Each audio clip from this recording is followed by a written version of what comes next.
think we are live. Good afternoon, race fans. Chris Terrell here with RotoPros.com and DailyFantasySportsRankings.com. It's DFSR.com for short.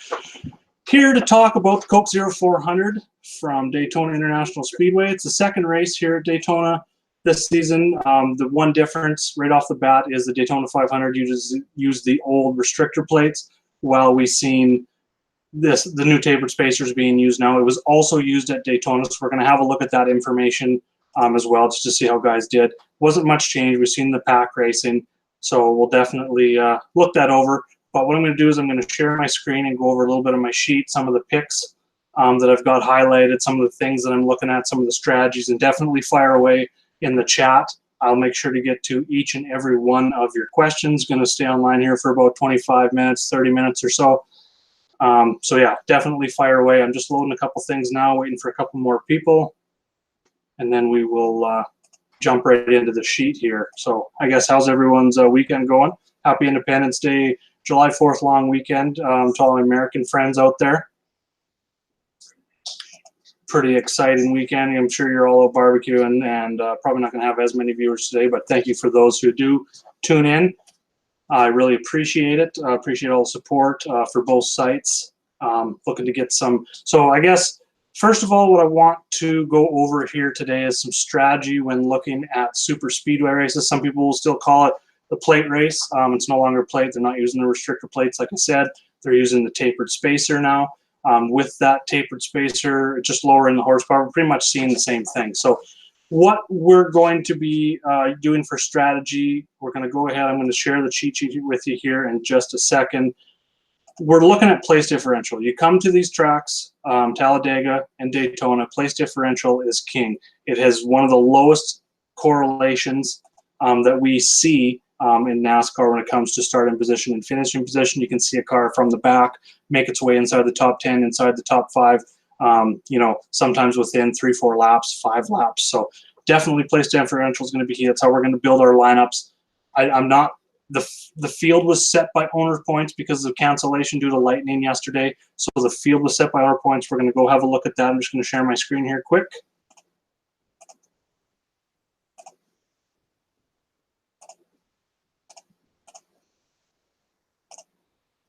And there it is. Okay, so we're going to go over and we're going to look at the practice qualifying time.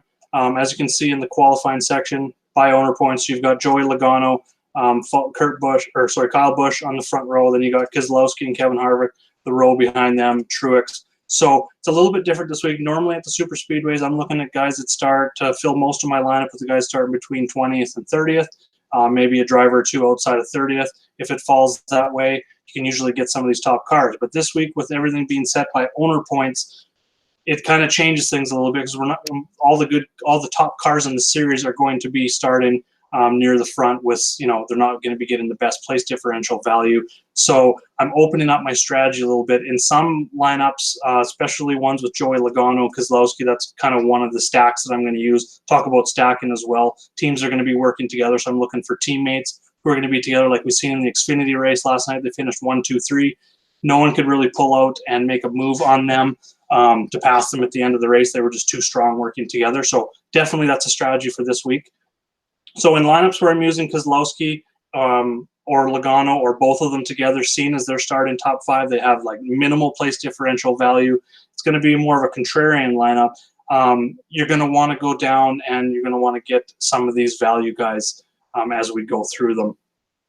And there is a lot of them. There is a ton. So that's where we're going to find all our place differential this week is going to be in that mid-7 and down range. So instead of targeting guys from 20th to 30th and a few outside, I've opened that range up a little bit. And I'm kind of looking at guys maybe down to 13th, 14th, up to 25th. That's kind of where I'm going to build the core of my lineup. So a few guys that stand out right away, looking at Kyle Larson, Clint Boyer, Eric Jones, of all the guys that are above 8,000 on DraftKings. Daniel Suarez fits into that too, starting 13th to 17th there. Those guys, definitely like building around them. You get that place differential value with them. Not really, as you can see, I'm not weighing practice speeds whatsoever at Daytona and Talladega. I'm looking pretty much for who's good at the plate tracks, who's good at Daytona especially, and then breaking it down even further, who's good at summer Daytona, because it is a little bit different. It's 100 less miles. You got July instead of February. So there's just a few different things there. The reason I'm more concentrated, I'm looking at all Daytona stuff and all restrictor plate / super speedway stuff, but I'm looking at Daytona summer quite a bit. So Kyle Larson, Kurt Busch makes a nice stack there. One of my favorites. I do like going Clint Bowyer with Suarez, getting those Stewart-Haas cars starting 16th and 15th. I think that's a good core right there in the middle of the 10th to 20th starting range. Ryan Newman stands out a lot. He's one of my favorite points per dollar plays starting 18th. I'm just gonna got some notes that I got written down here just on Ryan Newman and a few other drivers, more of the value guys, because I mean we all know the top guys, but some of the value guys, like for instance Ryan Newman, he's got top 15 finishes in 4 straight and 6 of his last 8 Daytona races. And looking at his Daytona 500 / Daytona summer splits going back to 2012, his average finish in the summertime is 11.1. And his average finish at the Daytona 500 is 17.5 in that sample size, which is about 10 races. And then he was also 7th at Talladega this year, so the new package and stuff looked like it didn't really affect him when it came to the super speedway racing. He started 24th in that race. Excuse me. Other values that stand out to me, I do like Michael Mcdowell, 16th in my model this week. He's starting 28th. He's got top 10s in 3 of his last 4 races at Daytona, top 10s in 3 of his last 4 summer races at Daytona, and big splits as well when breaking down Talladega and Daytona.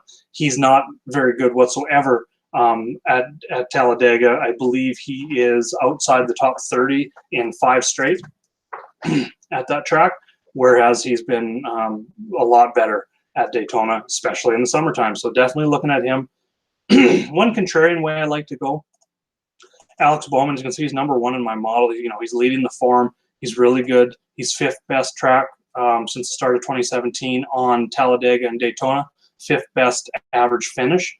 So definitely looking at him there. Starting 9th, this is one of those GPP contrarian lineup builds that I'm going to go with Alex Bowman because he's starting 9th. But what stands out, he started on the front row in each of the last 3 races at Daytona. Which really sucked for fantasy. He's probably a fade for most people. He was consistent in those races, finishing 11th, 10th, and 17th, but obviously lost 10 place differential points, so it wasn't a great play. So this week, I like him more on FanDuel because I think he's probably in that 5th to 12th place range. He's got winning upside. Almost everyone's got winning upside here. But even if he finishes in that 10th spot, he's only going to lose that 1 place differential point. But that's less important on FanDuel than it is on DraftKings. So Bowman's a little bit more of a FanDuel play for me this week. Other guys that stand out, go down to Matt Dibenedetto. He's 18th in my model. He's starting 25th. Not that I'm really looking at practice, but he has a best 10-lap average in final practice. He was 4th in 1-lap times. He's also been better, like McDowell, better at Daytona over Talladega. His last 5 races at Talladega were 31st, 30th, 19th, 31st, and 18th. His last 5 at Daytona, 28th, 7th, 27th, 13th, and 9th. He's also better in the summertime. His last 4 Daytona 500s were 28th, 27th, 9th, and 40th. And his last 4 summer races here at Daytona were 7th, 13th, 33rd, and 26th. So that's kind of something I'm looking at. I liked him anyway, starting back in the pack, showed that he's had some success here at Daytona. Those splits and everything just kind of pushed me more and more towards him when looking at the value plays. Ryan Preece, it's a small sample size for the rookie, but he finished 8th at the Daytona 500, 3rd at Talladega, so he's kind of backed up, and he looks really good on the super speedway races. I think because of that, people are going to see that, and he's probably going to be popular. When I'm looking at these value plays this week, when it comes to Ryan Preece, even Matt Dibenedetto starting 26th and 25th, I think they have the same upside as drivers like McDowell starting 28th, a few more place differential points and cheaper, but especially when you start getting down to the Parker Kligermans, he's starting 36th, and then you get Ross Chastain starting 38th. Couple notes on those guys. Ross Chastain, he won the Xfinity race last night. He was part of that Colleague Racing that went 1, 2, 3. He's raced a cup car here twice with finishes of 10th at this year's Daytona 500 and 21st in the summer race here last year. And in those races, he started 36th and 33rd.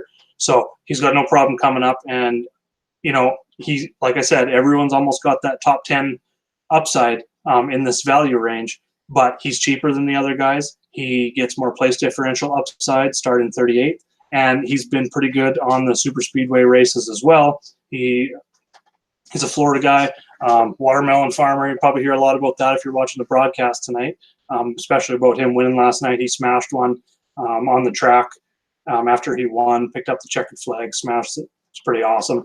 But definitely one of my top guys here at the bottom this week, starting 38th with that place differential upside. Kligerman as well, starting 36th. He's been pretty good on the plate tracks and cup in a limited sample size as well. And then, yeah, he was 15th in the 96 car at the Daytona 500 and 29th back in 2014, the last time he raced at Daytona. So he's got minimal sample size, but definitely got some success there. Denny Hamlin, I'm going to go up here a little bit. He's 5th in my model. Another GPP, maybe contrarian lineup build, pairing him with maybe Eric Jones, who I haven't talked about yet. He's actually one of my favorite. I've got the most exposure to him so far in my lineup builds, especially on DraftKings, started 17th. He won this race last year. He showed some speed in final practice, which obviously I'm not weighing, but it's just really good to see. Same with Hamlin. So the Toyotas showed some speed. I love pairing them together.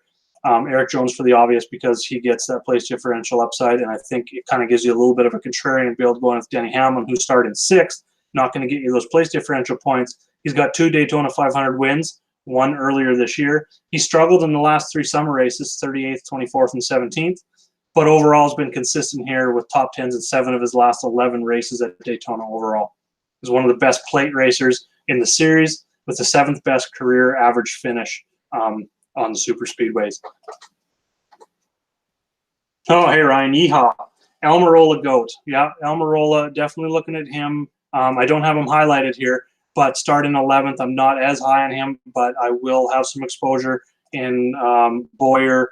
Someone actually asked on Twitter if I would mention going with the Harvick build. I think that's going to be definitely contrarian. As you can see, Harvick is not good here over the last 2 years.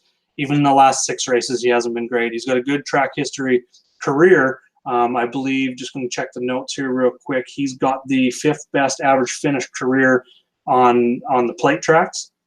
17.0. Logano's just ahead of him at 16.7. Definitely going to be contrarian because he's the most expensive driver on DraftKings, and he's starting 4th. And then Almirola starting 11th. So if you were to pair 2 of the Stewart-Haas guys, especially Harvick and Almirola, are going to be the lower-owned ones. Clint Bowyer and Daniel Suarez are going to be the higher-owned ones. So what I would do if you're trying to be a little bit different in your lineups for GPPs is take Bowyer and Suarez and pair him with either Almirola and Harvick. It's going to separate you a little bit.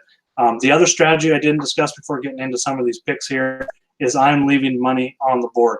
I have some lines where I got 5,400 left over on DraftKings, about 4,000 on FanDuel. Not worried about salary whatsoever. We've seen these races where there's been, I believe, I want to say 2 years ago in the summer Daytona, there was 4 drivers in the winning lineup that started outside the top 30. They were all sub $7,000 drivers. There was one in the 8K and one in the 9K. You do not need to use all your salary at this track. It feels uncomfortable when you build your lineups and you've got that much money left over and you've got, say, 3 or 4, I'm going to call them scrub drivers in your lineup, and you're not getting a ton of exposure to your Truexes and your Busch and your Harvick, Keselowski and stuff. May feel odd, but this is the strategy you're going to need to use if you want to win GPPs. There's going to be crashes. And when that happens, when you get crashes of guys that start inside the top 10, inside the top 15, that is a huge boost to the guys that are starting back in the pack with already they have a boost. So high variance track, definitely for GPP, I'm going to go a little bit contrarian, although everyone's going place differential. Almost everyone's going place differential. So find a few ways. Building those stacks can definitely help you out. Like I said, Logano, Keselowski, going with Harvick and Bowyer, or Bowyer and Almirola, that sort of thing. Paired them that way. You got Kurt Busch, who isn't going to be very popular, starting 8th. Kyle Larson, a little bit more popular probably, especially on FanDuel at only 8,000. Starting 13th. Definitely love him on FanDuel. That's excellent value. You can Larson and Jones, pair those two together. They give you a little bit of place differential upside, actually double-digit. Larson could easily get inside the top 3, so they both got double-digit place differential upside, and you can pretty much go any way you want after that with the salary that you're going to have remaining. Okay, I'm going to look at a few questions here. Yeah, definitely a crapshoot. It always is at these tracks. There's a lot going on. There's usually 3-4 wrecks that can just happen. So that's why a little bit of contrarian. I do like that Keselowski is starting right behind Joey Logano. I think he can push Logano to the lead, and Logano's an elite super speedway driver. I'm not saying he's going to go out and dominate or points are all of a sudden going to matter this race. We have seen it in the past where drivers led that many, but going and looking at that Talladega race earlier this year, and I put it on my notes that I shared in the premium chat for you guys earlier, is that Elliott won from the 11th starting position. 4 drivers started top 10, finished top 10. 4 drivers started outside the top 20, finished top 10. So it's kind of a mixed bag there quite a bit. Excuse me. Looking at the lap leaders, Elliott led 44, won the race. Logano led 37. Almirola led 27. So you had 3 drivers lead over 25 laps. I think we see that again, especially this stage racing. Strategies can definitely put a car out front. And when you get out front, they've shown that if you get the right car out front, they can definitely do some blocking, the right blocking. If William Byron's in front of Keselowski, probably Byron's going to end up in the fence or down in the grass. But if you get a car like Logano out front that knows how to block properly, knows how to control those lines and control the runs that are coming behind him, I think he can get out and be one of those drivers that leads 25-plus laps. So that's a reason why I'm kind of looking at Logano. Definitely over Keselowski. Keselowski's only going to be a stack and GPP option. Going with a driver that's starting first and third in the lineup is going to be very contrarian. People are usually, I bet you're going to look at some of the winning lineups, some of the ones at the top, depending on what happens. I mean, it could go caution-free and there could be no wrecks. I mean, that would be a miracle, and you don't see it very often at Daytona, but it could happen. In that case, that lineup would work out. But definitely looking at Logano, I'm only looking at maybe 2 or 3 drivers that are starting inside the top 10 in my core, in my player pool right now. Like I said, one's going to be Logano. I like Chase Elliott in stacks with the Hendrick cars. Definitely like looking at Bowman, like I said, on FanDuel. I'm looking at more of the Hendrick cars when you get over to the FanDuel site, just because place differential isn't as important. Definitely Logano first, Elliott 7th. Right now I don't have any Harvick, Kyle Busch, or Martin Truex Jr. lineups. I'm staying away from those top guys. Other guys starting top 10 that I'm kind of looking at, like I said, Hamlin, Kurt Busch stacked with Kyle Larson. But for the most part, like I said, my strategy, my lineup builds are going to be drivers starting. I think the lowest right now I got 13th. Who do we got at 12th? Yeah, William Byron. I don't have any William Byron at the moment, so I'm kind of looking at 13th to 20th, 5th for the core of my lineups, and then expanding that 25th all the way back to the back of the pack, because that's where Brendan Gaughan. I think he's going to be top 3 highest owned driver this week, starting 39th. He was brought in to Beard Racing, I believe the team's called. I'm just going to double check that here real quick. Yeah, I can't find my note on that. Since he came into that team, he's been very good at the Daytona and Talladega, good in the summer as well. So the fact that he's going to be super chalk on FanDuel, just $5,000 starting 39th. Even if he finishes 20th, that's 19 place differential points. And he's got top 10s at this track before.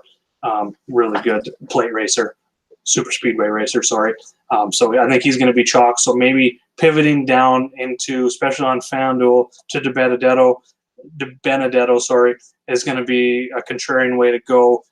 Even into Mcdowell, who's more expensive. I think he's going to be low owned. So if you want to get away from the chalky Gaughan, definitely go Mcdowell. I definitely like going that way. Kligerman and Chastain are kind of in a range of their own on that site, down in the $4,000 area. So I think they're going to have their own ownership tied to that zone.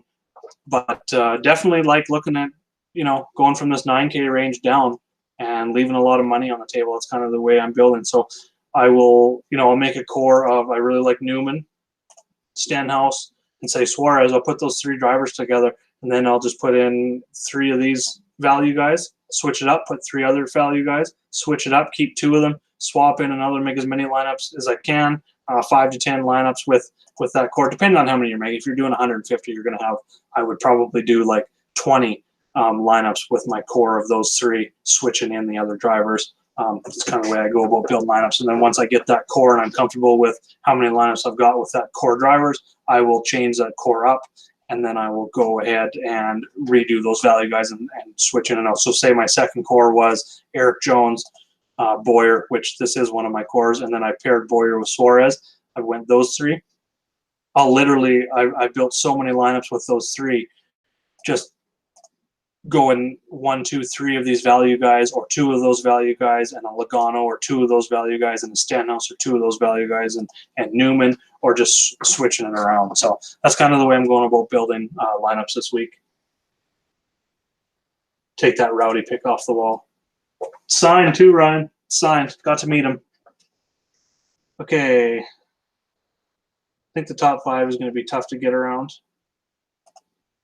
Yeah, there's like, even last night we've seen it, there's going to be some passes, especially at the start, you know, the first couple laps in a run before they get strung up. Passing the leader is shown to be tough, but passing within the pack, I don't think it's going to be too hard. Teams are going to be getting together. A lot of teams, because of the way they've qualified, because of the way the field is set by owner points, a lot of the teammates are already together. Like I said, Keselowski right behind Logano are going to be able to work together. Kurt Busch and Kyle Larson, I mean, they're pretty close in the pack. So I think there's going to be a lot of work. I think there's going to be a lot of lead changes. Like I said, I'm kind of looking at 3-4 drivers to lead 25-plus laps, kind of like what we've seen at Talladega.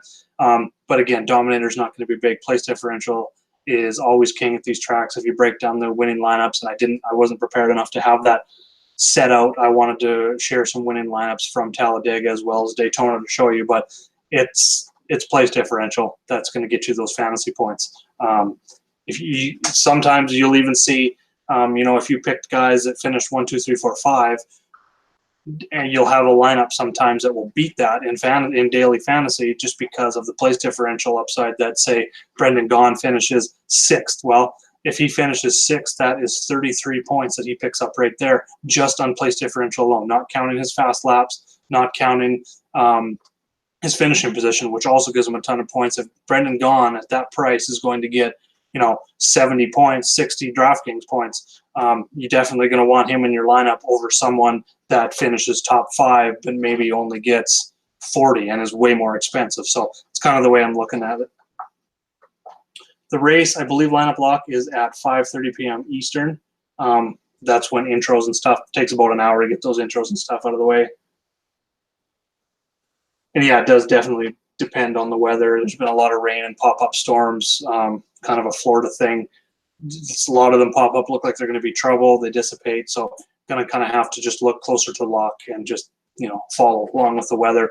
If you are a Roto Pros member, in the chat room, you can go to one of our channels. It's NASCAR News. I'm actually following Jeff Gluck and Bob Pockris. I've got their Twitter accounts hooked up so you can stay up to date there. Excellent information coming from those two. There's a lot more in the industry. I will add more in the future. It's a lot to keep up to with the notifications and stuff. So I really wanted to grab Bob. He's at the track every week and reporting with all the news that we kind of need to know throughout the week, all the breaking news, and you get it first there. So if not, if you're just on Twitter, definitely go follow Bob Pockris. Another thing I would do is maybe go and set up notifications on your phone so that you get those notifications as they come up. I always mute them, you know, during the week and stuff, I'll mute it. But race days, practices, qualifying, all that stuff, I will have those notifications. My phone goes absolutely nuts. So definitely be looking at that. All right, go through. I'm just going to answer a few more questions here. I think I can unshare my screen now. Back to my beautiful face you guys get. Going to go about 5-10 more minutes here. Parker Kligerman, yes, definitely looking at Kligerman. I didn't quite get into his details, but looking at his track history at Daytona, he, in 2019, this year, obviously, he was 15th at Daytona 500, and then back in 2014, he raced the Daytona 500 for Swan Racing in the number 30. He finished 29th, so top 30 in both of his races. In a cup car, I mean, they're 5 years apart, so it was nice to see the top 15 earlier this year in the 96 car. Definite value with him. I'm going to have lots of him too. I've got him highlighted on my members only sheet here that I was just showing you as well. So him and Ross Chastain, I'm kind of split in between them. 5,100 for Chastain on DK, 5,400 for Kligerman, and then they're both 4,000 on FanDuel. So I like my builds with those two in there, starting 36th and 38th. Okay, I'm just going to look at a few more. Just stack teammates and let it roll. Yeah, definitely stacking teammates. It doesn't always work. Like, for instance, Brad Keselowski's gotten a wreck, I think, in like 3 or 4 straight races at Daytona. That's something that we really can't control. He talked about it in practice when he took out Byron. He said, I'm not letting up. If someone's going to try and block me, I'm not taking my foot off the accelerator. He's really not a fan of blocking, although it's something you need to do. They talked about it quite a bit during the Xfinity race last night. If you're not blocking, the guy that didn't block last night, he got passed on the outside. He fell to the middle. The 2 outside packs just went straight by him. He went from 1st to 21st in the matter of half a lap. It took him about 5 to 8 laps, this is talking about Tyler Reddick, to come back and get inside that top 5 in the race. So if you're not blocking, you're just going to get left behind. So definitely stacking teammates makes sense, because the Chevy driver is not just going to all of a sudden hook up with a Toyota or a Ford driver and help him up. They're going to work together. They're going to first work together with teammates. If there's no teammates, they're going to go like manufacturers. So that's the way I'm looking when stacking. I'm not going to go crazy and stack all 4 Hendrick cars or all 4 Stewart-Haas or JGR cars.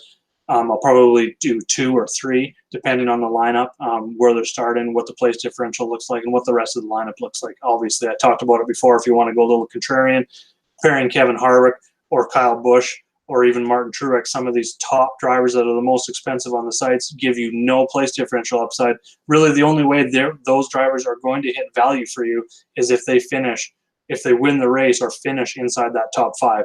If they're finishing 10th or worse, they're going to be losing those place differential points, and the points per dollar value for them is going to be just disgusting. You're going to be mad at yourself for rostering them. That's why I'm concentrating on place differential, is because it's easy for a driver like Brendan Gaughan to go up and get 10th place, pick up 29 place differential points, as it is for, say, Kyle Busch, who isn't great, Kevin Harvick, who hasn't been great on the plate tracks, on the super speedway tracks, for them to fall back to 15th, 16th place. Brendan Gaughan at $6,000 less is going to equal or get more points than those top drivers. So that's kind of the way I'm looking at it. Thoughts on Jimmie? I do have a lot of builds with Jimmie now, starting 14th. I like it. He showed some momentum last week. He's had some success here in the past, kind of looking at the career track history, not so much lately, but I like pairing him definitely with Bowman. I've got a lot of those stacks. And then throwing Elliott in there, just not really liking the price. I'd rather go with Bowman starting 9th and Jimmie starting 14th in there. So yes, I definitely got some Jimmie in my core this week. One lineup with 7,200 left. Yeah, that's totally not crazy at all. It seems crazy when you build that lineup and you've got enough to fit one whole other driver in your lineup. But from a strategy perspective, that's just the way it's going to work out for you. It's going to be definitely better off in the long run. If you go back and look, if you were just to go back and track and look at every, even not just winning lineup, but the top 50 in the big contest, the $3, the $4, the $10, the $33, whatever it may be, with lots of entrants, even the quarter arcade and stuff, looking at the winning lineups week after week at the Daytona and Talladega races, if you go break it down on Monday or Sunday night or whatever, you're going to see place differential absolutely rules. Thoughts on Austin? Yeah, that's a driver I didn't mention yet, was Austin Dillon. Love Dillon. He has been extremely consistent. I got to watch him win the Daytona 500 live last year. Been a fan of his ever since. And now I'm just looking at his career track history and going back. He's raced here 12 times. His first race, he was 31st, and after that he's gone 9th, 15th, 14th, 7th, 9th, 7th. And then he was 19th and 36th. He got in an accident. That was the July race in 2017. Then he won the Daytona 500 in 2018. He followed that up with a 9th at the summer race last year and 16th at the Daytona 500 this year. So he's definitely, I didn't have him highlighted there, but I do have exposure starting 21st. He's finished better than his starting position in 9 of his 11 career races. Definitely on Austin Dillon. I don't think he's going to be that popular, kind of in that range. Possibly starting 21st, but there's just so many drivers in the sub 8K range on DraftKings that have great place differential because of the way the field was set with owner points. So definitely looking that way.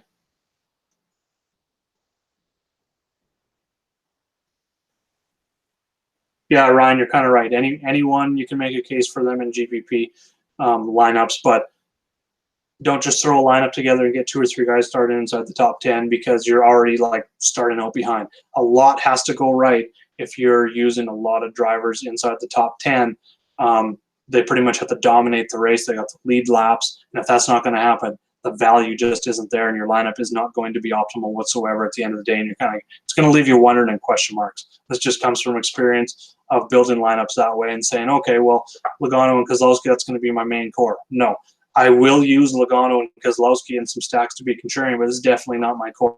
I've talked about Kyle Larson, Clint Boyer, Eric Jones in that range as my core in kind of that $9,000, high $8,000 range. In the value range, in that mid-7, low 7K range, it's Gaughan, Stenhouse, Newman, and Suarez. I will have exposure to Jimmie Johnson as well. Like I said, I'll have exposure to Almirola.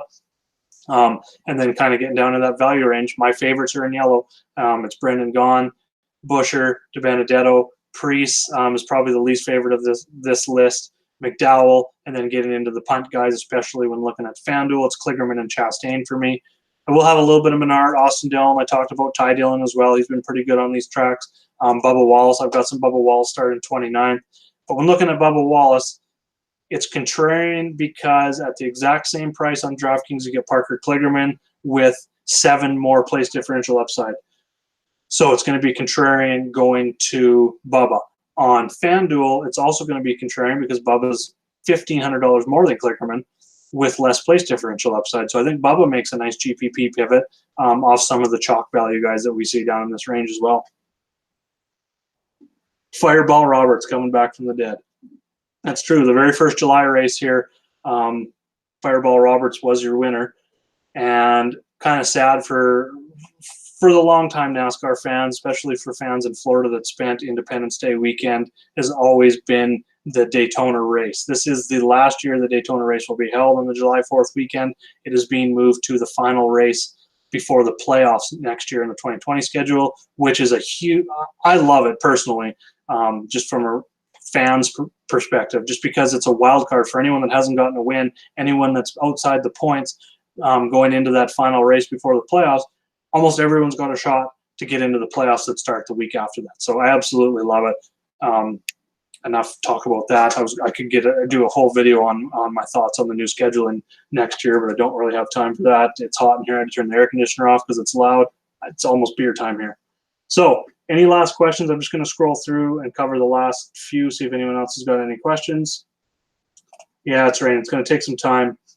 Dry the track, probably turn into a little bit later. I hope it doesn't, they could easily push it in tomorrow, being that it's a Saturday night race. So we'll have to stay tuned for that. I'm just going to open up my news. I just didn't have that up here now, just to kind of check on that. Only one start left with Joey, not tonight. Yeah, I mean, I'm talking DraftKings and FanDuel. That's what I'm gearing this video around.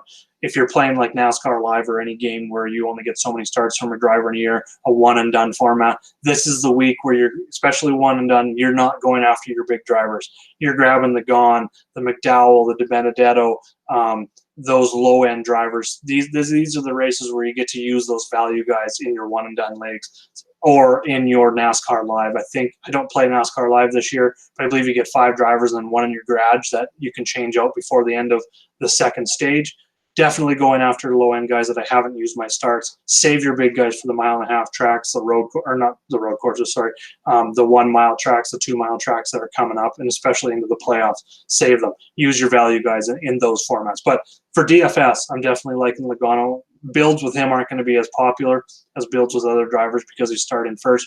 There is a scenario, though, like I discussed before, where Joey Logano can get out front and lead some laps, 25, 30. We've seen he led 37 at Talladega.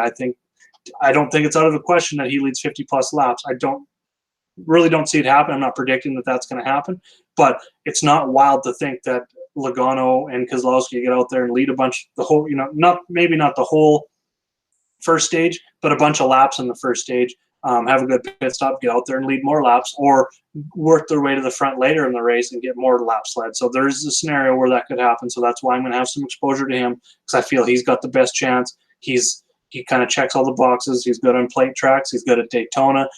He knows how to block. He's got his teammate behind him. So that's just kind of a scenario that I'm looking at where I will roster Joey Logano. Are you fading anyone completely? Not by, hey, I have to completely fade this guy, but in my lineup builds right now, just because I didn't really have time today, working on the baseball stuff for both sites as well today. I didn't get time to do. I wanted to do about 50 lineups. I've only got about 15 on DraftKings. I believe I've got about 7 or 8 right now on FanDuel. I've got to finish a few more. I don't have, like I said, I don't have any Harvick, Busch, or Truex right now.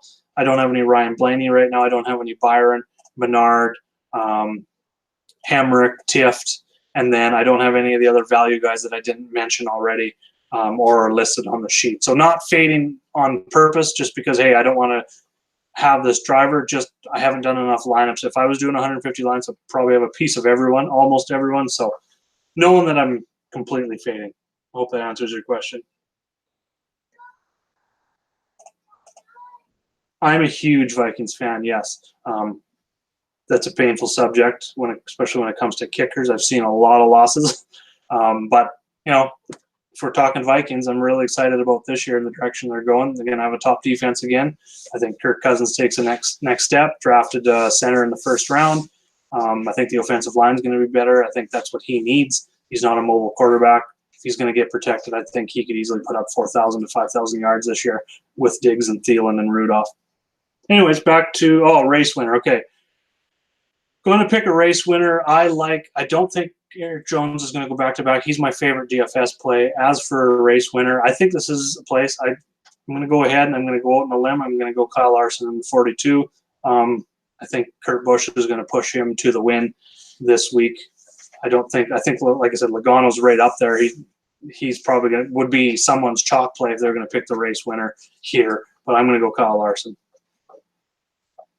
I'd like to pick Newman. He's another, but he's after Eric Jones. I think Ryan Newman, Suarez, Boyer, Stenhouse, a lot of those mid-range guys with some, 15th to 20th starting positions. Those are going to be my top DFS plays to build around. Yeah, exciting year coming around. I feel your pain, definitely. All on Larson, right on. Fading anyone completely. I answered that. Who are you fading? Okay. I think that pretty much covers it. Going to finish building my lineups here. If you have any questions after the video, definitely you can leave them in the comment section of the video. Hit me up at dfsr.com in the members chat. You can hit me up in the Rotor Pros Slack chat. I'll be in there until race time. You can hit me up on Facebook. I shared this on Facebook as well. And finally on Twitter at Jaeger_bombs9. Okay, I like the 18 or 88. Definitely like the 88 more. Starting a little bit more back in the field. 18 just he hates coming to these tracks. He hates these races. Just pretty much a crapshoot. Someone get hurt. He did get hurt in the Xfinity race the year he won the championship in Cup. He got in a crash, hit the wall, broke his ankle, missed 10 or 11 races that year in Cup. Ended up coming back with 4 wins and won the championship. But he absolutely hates the restrictor plate races. So, I don't really look for him. I look to his teammates more than I look to him. And like I said, he's just more expensive. I just like my builds better with place differential versus the top drivers in the series. Keep the videos coming. I really appreciate it. All you guys, I see we had about 40 or 50 live watching the show last week. Overall views was around 400 or 500. So we're building this thing. I like the live videos. I do a video for Rotor Pros breaking down the track and my pre-race picks, pre-qualifying usually picks and stuff. It's been going awesome. Thanks for all the support. I'm going to keep going live on race days. Feel like it's really helping some people. I've got a lot of people reach out to me, said I'm, just answering their questions. I try to get through all the questions. I miss some when there's a lot firing at me, but I'll do my best to get through them. So let's go get some green screens, and I'll see you guys next week. Good luck out there.